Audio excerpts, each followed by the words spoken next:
السلام علیکم ورحمۃ اللہ وبرکاتہ۔ ناظرین حضرات، ہمارے یوٹیوب چینل امام الدین آفیشیل میں آپ حضرات کا خیر مقدم۔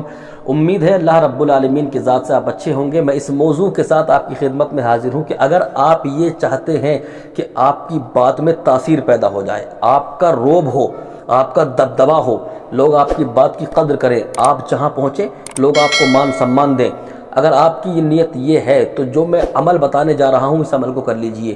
جس محفل میں جائیں گے لوگ آپ کی تعظیم کے لیے کھڑے ہو جائیں گے، جہاں بھی اپنی بات رکھیں گے لوگ آپ کی بات کو اہمیت دیں گے۔ سارے مشورے ایک طرف ہوں گے، آپ کا مشورہ ایک طرف ہوگا۔ اتنی اہمیت ملے گی آپ کو۔ آپ کہیں گے وہ کیسے ملے گی؟ تو دیکھیے، آئیے پڑھیے الملفوظ جلد نمبر 1 صفحہ نمبر 145۔ ہارون رشید بہت بڑے بادشاہ گزرے ہیں۔ ہارون رشید علماء کی تعظیم کے لیے کھڑے ہو جایا کرتے تھے۔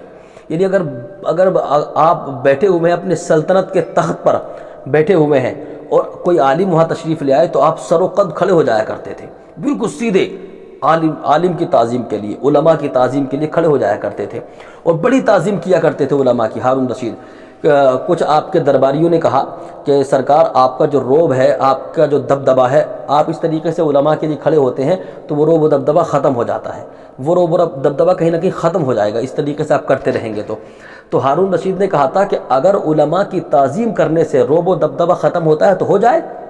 کیا کہا؟ اگر علماء کی تعظیم کرنے کی وجہ سے روب و دبدبا ختم ہوتا ہے تو ہو جائے۔ روب و دبدبا ختم ہو جانا مجھے پسند ہے، لیکن کسی عالم کے لیے میں کھڑا نہ ہوں یہ مجھے پسند نہیں ہے، کیونکہ وہ پڑھ چکے تھے کہ جو عالم کے لیے کھڑا ہوا، عالم کے ادب کے لیے کھڑا ہوا، گویا مصطفیٰ جان رحمت کے ادب کے لیے کھڑا ہوا ہے۔ تو ہارون رشید نے کہا کہ روب و دبدبا ختم ہو جائے لیکن علماء کی تعظیم تو میں کرتا رہوں گا۔ اور یہی وجہ تھی کہ انہوں نے علماء کی تعظیم کری تو اور بھی بادشاہ آئے، لیکن جو روب و دبدبا ہارون رشید کا رہا وہ اور بادشاہوں کا نہیں رہا۔ تاریخ پڑھیے، جو روب و دبدبا ہارون رشید کا رہا وہ اور بادشاہوں کا نہیں رہا۔ کیوں؟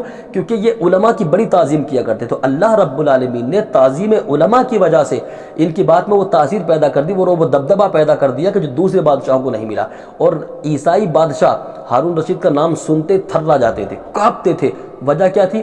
کہ ہارون رشید علماء کو ادب و احترام کے ساتھ اپنی محفل میں بٹھایا کرتے تھے، ان کی تعظیم کے لیے کھڑے ہو جایا کرتے تھے۔